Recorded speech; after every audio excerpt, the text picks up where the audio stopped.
ఫోటోని కుట్టేద్దాం. నగరంలో సరికొత్తగా ట్రెండ్ అవుతున్న ఎంబ్రాయిడరీ స్టైల్.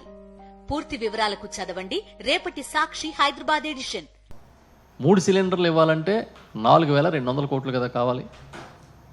ఇక 3 సిలిండర్లని ఊసే లేదనే విషయాన్ని కూడా అసెంబ్లీ సాక్షిగా తేల్చి చెప్పేసి మేము ఉచిత గ్యాస్ ఇస్తున్నాము, అద్భుతం, అమోఘం అని మీకు మీరే జబ్బలు జరుచుకుంటే ఎలా?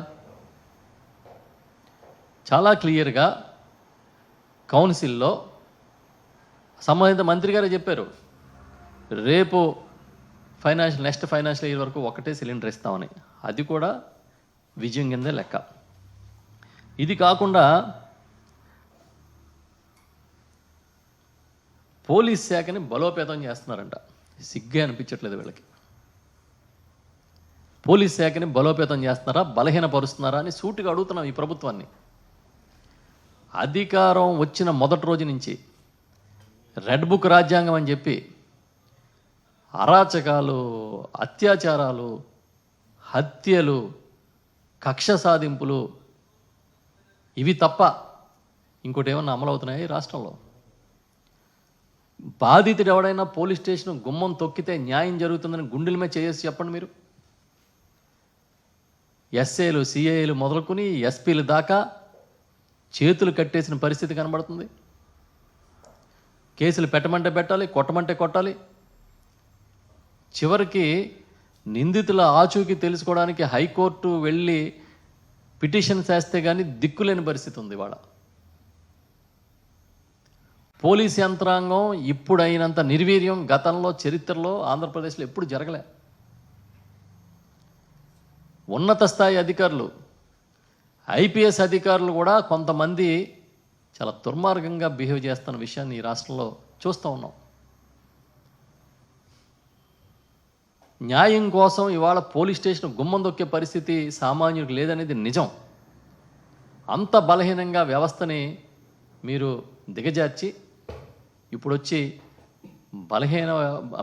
బలపరుస్తున్నాం పోలీసు వ్యవస్థనని చెప్పి నిన్న పోలీస్ శాఖని చాలా గట్టిగా నిర్మాణం చేస్తున్నామని చెప్పి చంద్రబాబు నాయుడు గారు చెప్తున్నారు.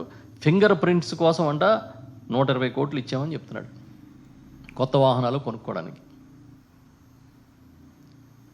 మొత్తం నిర్వీర్యం చేసి మీ చేతిలో కీలు బొమ్మలాగా పోలీస్ శాఖ ఉండాలనే ఆలోచనతో ముందుకెళ్తూ అసెంబ్లీ సాక్షిగా మేము చాలా బలోపేతం చేస్తున్నాం పోలీస్ శాఖని అని చెప్తున్నారు. బలోపేతం చేయడం అంటే ఏంటి?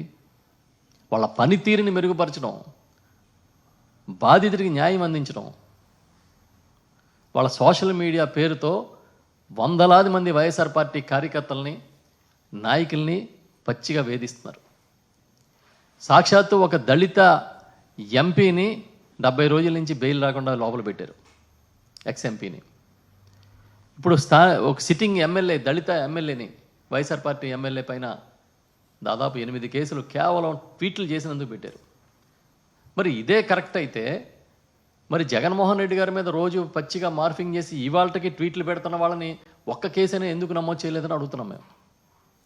ఒక్క కేసు అంటే మీకు ఒక న్యాయం, ఇతరులకు ఒక న్యాయం ఉంటుందా? అదేనా కొత్త రాజ్యాంగం మీరు రాసుకున్నారా? లైన్ టైటిలింగ్ యాక్ట్ని రద్దు చేశామని నిన్న చంద్రబాబు నాయుడు గారు చెప్పారంట. అసలు అమల్లో లేని చట్టాన్ని రద్దు చేయడం అనేది ఆయనకే సాధ్యం అవుతుంది, ఎవరికే సాధ్యం కాదు. ఎన్నికల ముందు చంద్రబాబు నాయుడు గారు చెప్పిన పచ్చి అబద్ధాల్లో, తెలుగుదేశం పార్టీ కూటమి చెప్పిన పచ్చి అబద్ధాల్లో ఈ ల్యాండ్ టైటిలింగ్ యాక్ట్ ఒకటి.